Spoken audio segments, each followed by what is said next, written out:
instantes para refletirmos um pouco mais sobre os ensinamentos de Jesus. E o tema de hoje é o maior mandamento. Nós vamos no Evangelho segundo o Espiritismo, capítulo 15, Fora da Caridade não há salvação, encontrar textos onde Jesus nos alerta sobre esse maior mandamento. E nós poderíamos simplesmente citá-lo aqui e irmos embora.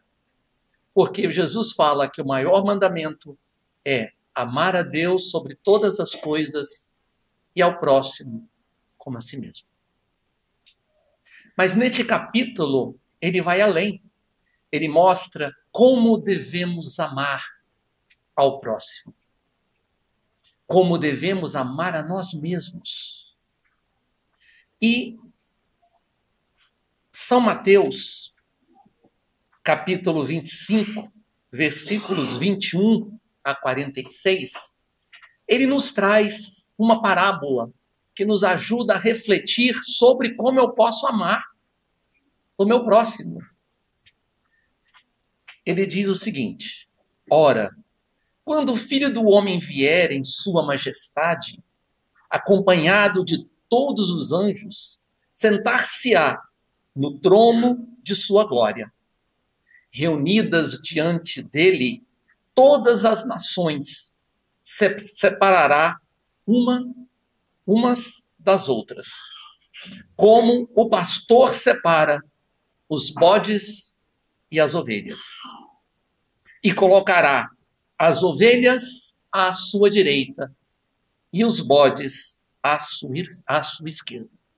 Então dirá o rei aos que estiverem à sua direita: vinde, benditos de meu Pai, tomai posse do reino que vos foi preparado desde o princípio do mundo. Porque tive fome e me destes de comer, tive sede e me destes de beber, careci de teto e me hospedastes, estive nu e me visitastes, achei-me doente e me visitastes, estive nu e me vestistes, achei-me doente e me visitastes, estive preso e fostes me visitar. Então responder-lhe-ão justos: Senhor, quando foi que te vimos com fome e te demos de comer, ou com sede e te demos de beber? Quando foi que te vimos sem teto e te hospedamos? E assim por diante. E o rei responde: em verdade vos digo, todas as vezes que isso fizeste a um destes mais pequeninos dos meus irmãos, foi a mim mesmo que o fizeste. E aqueles que estavam à esquerda eram os que não ajudaram aos necessitados. Bem, nesse trecho, Jesus não deixa dúvida sobre o que ele propõe para a nossa salvação, que é a caridade. E o que é a caridade? O amor em ação. Né? Ensina como fazer a caridade. Não há sofismas. Ele é claro, objetivo. E esta parábola, junto com a do bom samaritano, caracterizam ensinamentos mais contundentes de Jesus Cristo sobre a nossa responsabilidade social. Para a gente deixar de sermos egoístas para pensarmos no coletivo. Ele também fala do juízo divino. O rei reunirá todas as nações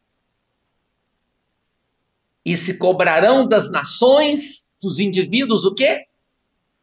Ações. Ações no intuito de construir uma vida melhor para todos. Jesus ensina que a salvação está intrinsecamente ligada ao amor ao próximo. Especialmente aos mais necessitados. Tanto material quanto moralmente. Porque, às vezes, uma pessoa bem financeiramente está necessitada moralmente. Ele nos ensina a não discriminar ninguém. A gente trazendo essa parábola para os dias de hoje, né? No contexto atual, o nosso país está marcado por gigantescas desigualdades sociais. Crises humanitárias gravíssimas. Vivemos, infelizmente, uma polarização ideológica, política. E essa mensagem ganha urgência, mais do que em outros momentos. Porque Jesus não quer dividir ninguém. A proposta de Jesus é a união. E o Espiritismo, ao complementar os ensinamentos do Cristo, reforça que a caridade não é apenas um ato de piedade. Muito pelo contrário. Mas é uma lei natural que vai nos levar à salvação. Né? E mais do que isso, é uma lei natural que nos leva à nossa evolução espiritual. Enquanto eu só penso em mim, enquanto eu sou egoísta, eu não estou trabalhando a caridade. Eu não estou trabalhando a solidariedade. Eu não estou trabalhando a cooperação. E que são os verdadeiros ensinamentos do Cristo. Então, com essa mensagem, Jesus nos convida a compreender a necessidade de uma transformação moral, mas não só moral, uma transformação social. Porque ele coloca que cada um desses pequeninos que deixastes de acolher, foi a mim que o deixaste. Bem, no Brasil, nós temos milhões de pessoas, infelizmente, que vivem em pobreza e extrema pobreza. Bem, e quais são as nossas atitudes com relação a esses seres? De indiferença? Quando alguém no trânsito nos para pedir, a gente fecha o vidro antes. Quando a gente está na rua, a gente atravessa a rua para o outro lado para não nos depararmos com esse indivíduo. Quais são as nossas atitudes? Não esqueçamos que a indiferença com os mais necessitados, com os vulneráveis, é uma violação direta do ensinamento do Cristo. Segundo o IBGE, em 2022, nós tínhamos no Brasil 70 milhões de pessoas em vulnerabilidade social e 33 milhões passando fome. Em contrapartida, naquele mesmo ano, segundo a Embrapa, 27 milhões de toneladas de alimento foram jogadas no lixo. Onde está o ensinamento do Cristo? Tive fome e me destes o de comer? Milhões de brasileiros, infelizmente, vivem em favelas, ocupações irregulares ou nas ruas. Quando Jesus nos ensinou, careci de teto e não me hospedastes, ele condena não apenas a falta do indivíduo, mas da sociedade que não se sensibiliza com o sofrimento alheio, que não se sensibiliza com a dor. Espero que ninguém por aqui tenha passado fome na vida. Mas quem passou fome sabe que não dá para esperar amanhã, depois de amanhã. Tomara que ninguém aqui tenha ido passar uma noite sem comida. Acordar de madrugada com fome e não ter o que comer. Mais agoniante ainda é ver um filho gritando de fome. E às vezes nós somos indiferentes à lei, à dor, ao sofrimento alheio. Kardec afirma em O Livro dos Espíritos, questão 930, a desigualdade das riquezas é uma prova para os homens, mas Deus condena aqueles que abusam dela para oprimir seus semelhantes. Ou seja, a riqueza não é um problema em si, mas o mau uso dela. Em 2012, saiu uma reportagem e eu resolvi publicar nas redes sociais para ver o que as pessoas falavam. Na época, a Terra tinha 7,2 bilhões de pessoas. E aquela reportagem indicava que 8 pessoas na face da Terra detinham a mesma riqueza de 3,6 bilhões de pessoas. 8 pessoas detinham a riqueza de 50% da população do planeta. Infelizmente, para minha surpresa, a maior quantidade de comentários que apareceu foi: pena que eu não sou um dos 8. Gente, é assustador como nós não nos indignamos em saber que 8 pessoas detêm a mesma riqueza de 3,6 bilhões. Será que nós estamos cumprindo os ensinamentos do Cristo? A doutrina espírita diferencia caridade material, que é ajudar, uma ajuda imediata, de uma caridade moral. Que essa caridade moral leva a uma transformação social, a um apoio espiritual, a uma mudança na vida daquele que a recebe. Nas casas espíritas nós temos uma diretoria instituída, denominada Promoção e Assistência Social. É promover o indivíduo, é tirar da condição que ele se encontra, para que ele possa viver dignamente. Jesus nos ensinou a não dar o peixe, ensinar a pescar, para que o indivíduo possa, de modo próprio, garantir sua sobrevivência, sua subsistência. Nós temos no Brasil coisas maravilhosas. Por exemplo, a gente ouve muito falar mal do SUS, Sistema Único de Saúde, mas ele é o maior sistema público de saúde do planeta, que atende gratuitamente todos aqueles que o procuram. Ah, tem problemas. Tudo na vida tem problemas. Se vocês me apontarem uma coisa aqui na face da Terra que não tem problema, para mim vai ser uma surpresa. Tudo tem problemas. E o que nós fazemos para ajudar a mudar essa situação? Né? Quando governos cortam verbas da saúde ou permitem a corrupção nesse setor, eles estão negando o pão e o remédio a quem precisa. Portanto, negando Cristo. Tive doente e não me visitastes. O Brasil tem a 3ª maior população carcerária do planeta, com condições desumanas.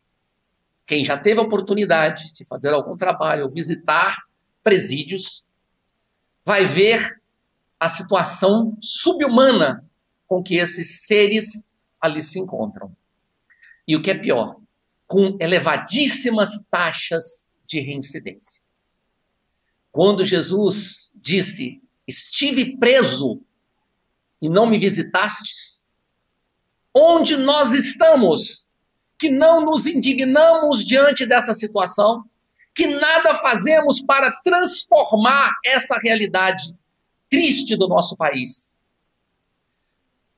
A sociedade e os indivíduos que abandonam os seus presos estão desrespeitando o ensinamento de Jesus. São aqueles que estavam à esquerda.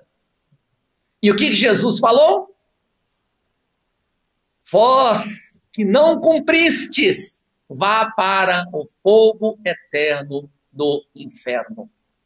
E não é uma ameaça, gente. É um convite para que nós mudemos os nossos entendimentos, as nossas visões. Na visão espírita cristã, a verdadeira justiça não é a de punição, como algumas pessoas desejam e querem, mas a de reeducação e de reintegração do indivíduo à sociedade. O Espiritismo ensina que todos nós somos seres em processo de evolução. Todos nós seremos um dia seres crísticos, quando nós olharmos para o outro e não vermos mais um corpo, seja de homem ou seja de mulher, seja deficiente ou seja com uma beleza escultural, seja idoso ou seja adolescente, mas olhar ali e ver espíritos imortais que estão tendo suas experiências neste corpo para avançarem rumo ao Pai, rumo a Deus, tornando-se espíritos puros, como o Espiritismo nos ensina. Livro dos Espíritos, segunda parte, primeiro capítulo, escala espírita. Quando nós conseguirmos compreender que somos espíritos, todos nós, em evolução, nós não mais enxergaremos corpos.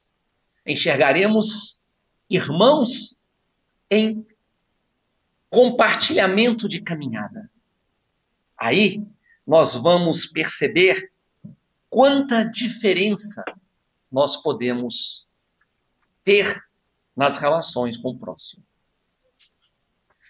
Essa parábola de Jesus, das ovelhas e dos bodes, não é uma advertência. Ela é um convite à ação. E como eu coloquei, o fogo eterno não é um castigo arbitrário. Ele é consequência das nossas ações. Uma consequência natural do indivíduo e da sociedade que não cumpre os ensinamentos do Cristo. O nosso país tem a chance de se regenerar, tanto quanto indivíduos, quanto em termos de sociedade. Como? Praticando a caridade ensinada por Jesus. Quando os governos priorizarem políticas sociais em vez de privilégios a determinados grupos.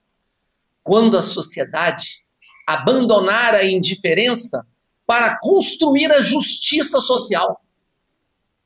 Alguém aqui já ouviu falar que a Terra está num processo de transição? Que vai ser um mundo de regeneração? Alguém já leu como é que é o mundo de regeneração? Está lá no Evangelho segundo o Espiritismo, terceiro capítulo, há muitas moradas na casa do meu pai. Kardec nos fala, nos mundos de regeneração, há perfeita equidade social. Está escrito, Kardec escreveu, não é o Adalto, não. Se eu quero morar na Terra, no mundo de regeneração, onde vai haver mais bem do que mal, onde não haverá mais misérias, como aqui nós vemos hoje, eu preciso construir essa nova sociedade primeiro dentro de mim. Amar a si mesmo. Tratando os outros como iguais. Independente de cor, gênero, orientação sexual, condição social. Por quê? Daqui um pouco a Terra avança e nós vamos ficar para trás. Né? Jesus ainda nos traz a parábola, logo em seguida a essa, a parábola do bom samaritano. Né? E a parábola do bom samaritano é aquele indivíduo que está indo de Jerusalém para Jericó e é pego por ladrões e é jogado no canto da estrada. Passa um levita e atravessa a rua para não ver. Passa um sacerdote e finge que não vê. Passa um samaritano, que era considerado pessoas de má vida, e o acolhe. Dá os primeiros atendimentos ali. Limpa-lhe as feridas. Oferta-lhe as primeiras medicações. Leva-o até a hospedaria mais próxima. Cuida dele. Segue seu caminho, mas antes pede para o dono do estabelecimento, cuida dele. Está aqui uma grana e na volta eu te restituo de quanto mais o tiver despendido no tratamento desse ser. E Jesus pergunta, qual deles é o próximo? Do indivíduo que foi pego pelos ladrões? Aquele que teve compaixão para com ele, aquele que o acolheu. E essa parábola começa com o seguinte diálogo. Mestre, que preciso fazer para possuir a vida eterna? Pergunta ao Jesus. E Jesus conta esta parábola. Mas antes, ele fala, para eu ter a vida eterna, eu preciso do maior mandamento. Amar a Deus sobre todas as coisas e ao próximo como a si mesmo. Aí ele conta a história. O Espiritismo reforça que fora da caridade não há salvação. Não é fora do Espiritismo, não é fora da verdade, não é fora da igreja, é fora da caridade. Por quê? Todos nós podemos fazer a caridade. Às vezes, quando alguém está agoniado, você só ouvir a pessoa, mas nada, não precisa falar nada, só ouvir com atenção, demonstrar que está ali efetivamente ouvindo, já ajuda tanto aquela pessoa no desabafo.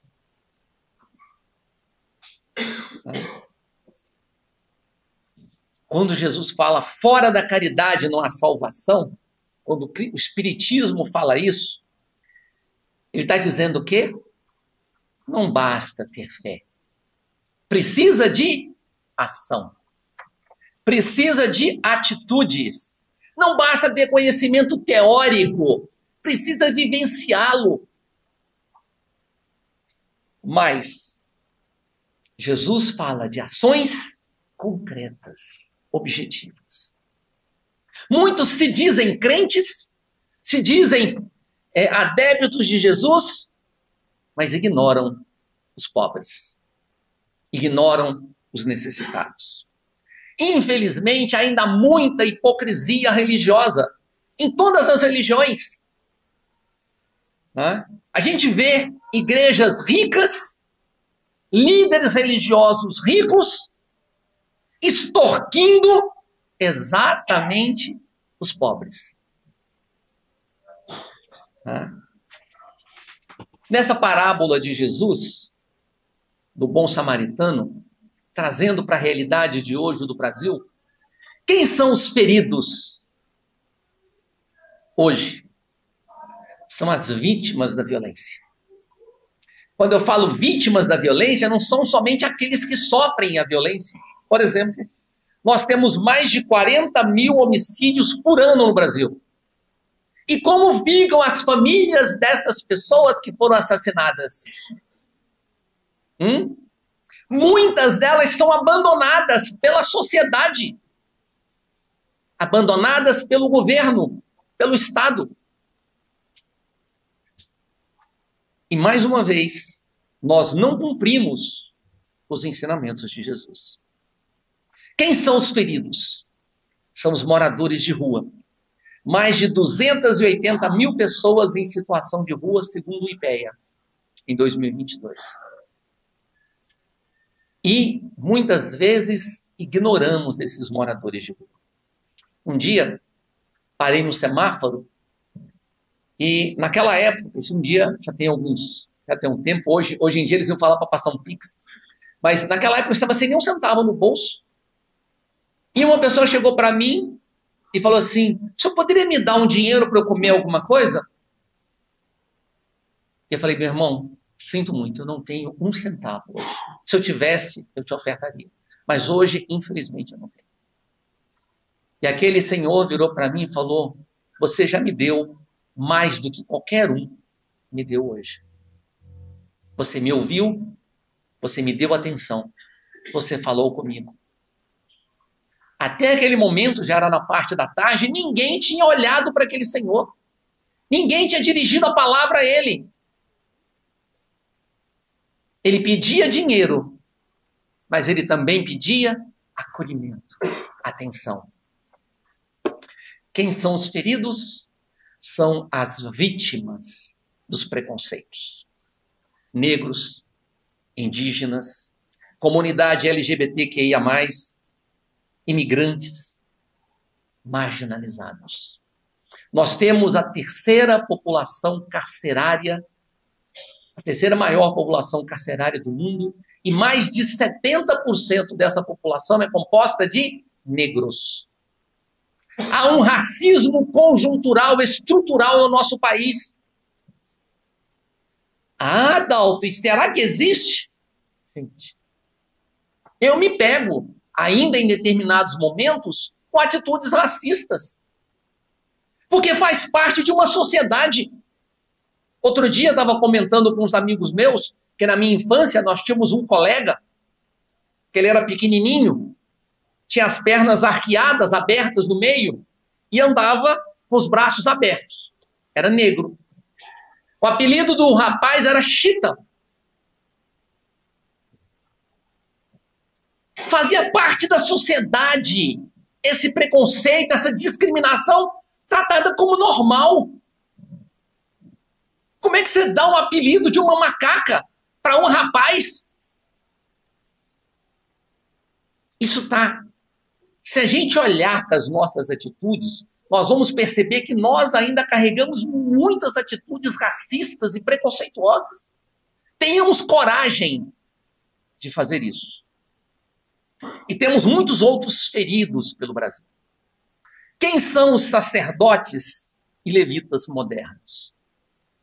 São as autoridades que fecham os olhos para essa realidade do Brasil. São os políticos que cortam verbas da assistência social. São os políticos que não querem incluir o pobre no orçamento da União. Quem são os religiosos que priorizam? São os religiosos que priorizam o lucro. A gente vê pastores riquíssimos, e infelizmente não é só nas outras religiões. Infelizmente, o movimento espírita hoje, nós temos vários pseudo-líderes que o único objetivo é enriquecimento, usando o espiritismo para enriquecer. Infelizmente, nós não temos mais líderes como Chico Xavier, como Divaldo, como Raul Teixeira, como Alberto Almeida, que dedicaram suas vidas, como Bezerra de Menezes, para a construção de uma sociedade mais justa. Os sacerdotes e os levitas somos nós, cidadãos comuns, quando nós cruzamos a rua para não nos depararmos com uma pessoa necessitada. Somos nós quando fingimos que não tem ninguém em casa, quando toca a campainha, quando alguém pede ajuda na rua. Quem são os samaritanos de hoje? São os profissionais da saúde. Não todos, mas uma boa parcela deles, que dedicam suas vidas em trabalhos precários para dar saúde a uma parcela da população. São os voluntários que distribuem comida nas periferias, que auxiliam aqueles que procuram, que querem efetivamente. São os ativistas que defendem os direitos humanos. E o Espiritismo nos ensina que reconhece-se o verdadeiro espírita pela sua transformação moral e pelo esforço que empreende para domar as suas más inclinações. Jesus, nessa parábola, detalha como devemos fazer a caridade. O que o samaritano fez? Viu o homem e teve compaixão. Ação imediata. Não ignorou, né? Aproximou-se e cuidou das feridas. Não ignorou, agiu imediatamente antes que o indivíduo morresse. Levou a uma hospedaria e pagou por seu cuidado. Compromisso duradouro. Não ignorar, agir de forma imediata e duradoura, para transformar a vida dos seres. Jesus, quando termina a parábola do bom samaritano, ele não dá uma lição de moral. Ele traz a expressão: vai e faze o mesmo. Convida-nos a olhar, a agir, a transformar. O Brasil precisa de mais samaritanos na política. Líderes que priorizam o povo, não o poder. Que priorizam o coletivo, não grupos. Nós precisamos de bons samaritanos nas religiões. Fiéis que vivam efetivamente o amor ensinado por Jesus. Não o fanatismo.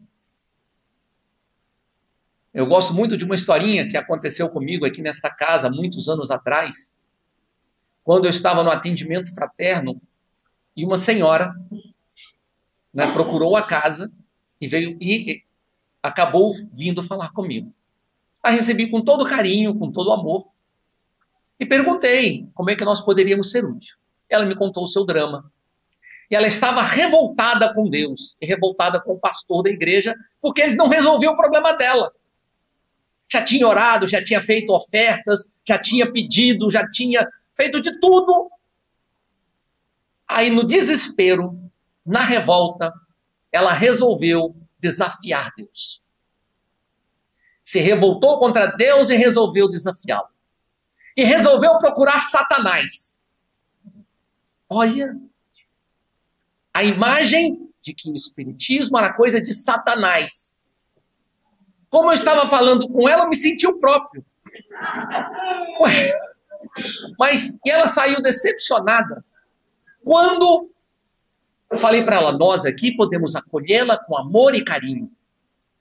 Nós podemos aqui te auxiliar a enfrentar o seu problema, mas cabe a você superar o seu problema. Cabe a você transformar a sua realidade.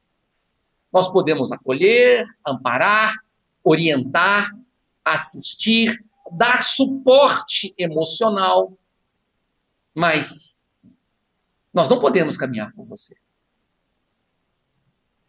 Para a gente perceber como o fanatismo é complicado. Numa outra vez, né, eu fui a uma copa, num local de trabalho, eu fui numa copa pegar uma água. E a senhora que trabalhava na copa, uma senhora muito boazinha, sabe, excelente, atendia todo mundo com carinho, com um sorriso. Aquele dia, ela estava com pena do Adalto.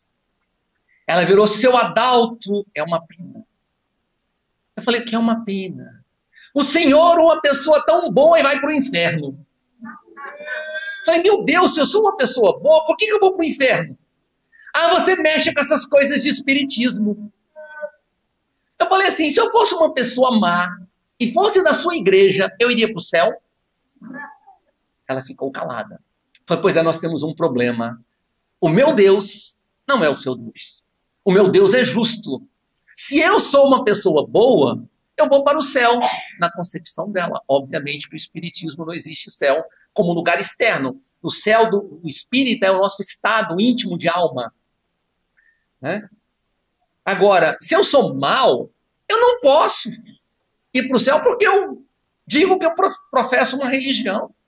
Então o fanatismo, gente, é construído na cabeça das pessoas por causa de ensinamentos equivocados, de orientações equivocadas. Nós precisamos de bons samaritanos na sociedade. Cidadãos que enxerguem o próximo, mesmo quando ele é diferente. E nós espíritas, quando nós conseguirmos olhar o outro, não como aquela aparência que ele nos mostra, mas como um espírito imortal. Quando nós olharmos para alguém, imaginarmos que ele vai ser um ser, um espírito tão puro quanto Cristo, será que eu vou ter coragem de tratá-lo mal? Ele é um Cristo em potencial. Nós todos somos Cristos, seres crísticos em potencial. E qual é o maior mandamento? Tá? Amar a Deus sobre todas as coisas e ao próximo como a si mesmo. Toda a lei e os profetas se acham contidos nesses dois mandamentos. Já nos ensina Jesus. Como eu posso amar ao próximo se eu não amo a mim mesmo? Como eu posso amar a Deus se eu não amo o meu próximo? Quando nós descobrirmos que Deus habita dentro de cada um de nós, amar a mim mesmo é amar a Deus. Amar ao próximo é amar a Deus. Amar o planeta que nós habitamos é amar a Deus. Quando nós compreendermos que a caridade e a humildade, ela é a senha, a senda para a nossa salvação, nós vamos trabalhar o orgulho e o egoísmo que nós ainda carregamos, que impede a vivência desses ensinamentos que o Cristo nos trouxe. E o que é mais interessante, tudo que eu faça ao outro, eu faço a quem? A Deus. E faço a mim mesmo. Porque tudo que eu faça com relação aos outros, o Espiritismo nos ensina, sou livre para fazer o que quiser, mas eu sou responsável pelas consequências dos meus atos. Qualquer ação, qualquer lei que eu fira, lei divina, eu contraio uma dívida com essa lei e vou ser convidado em algum momento a reparar o compromisso que eu tenho. E o Espiritismo nos ensina fora da caridade, numa salvação. Para a gente ir concluindo as reflexões, por que toda essa questão, essa preocupação com o coletivo e não com o individual? O reino de Deus, gente, não será obra de um único iluminado, de meia dúzia de iluminados. A Terra não vai deixar de ser um mundo de provas e expiações e vai ser um mundo de regeneração, porque meia dúzia evoluiu. Vai ser quando o coletivo evoluir, quando a maioria evoluir, quando nós abrirmos mão das nossas imperfeições. Então, é o resultado de uma evolução coletiva. Muitos espíritas focam apenas na reforma íntima, necessária, mas não suficiente. Porque eu me melhorar é necessário. Mas se eu não transfiro esse meu conhecimento para auxiliar e dar suporte aos outros, eu não estou cumprindo o objetivo da reencarnação ensinada por Kardec. Assim, nós temos que fazer a nossa parte, nos transformando moralmente, como nos ensina o Espiritismo. Entretanto, precisamos vivenciar essa transformação de tal maneira que nós possamos ser.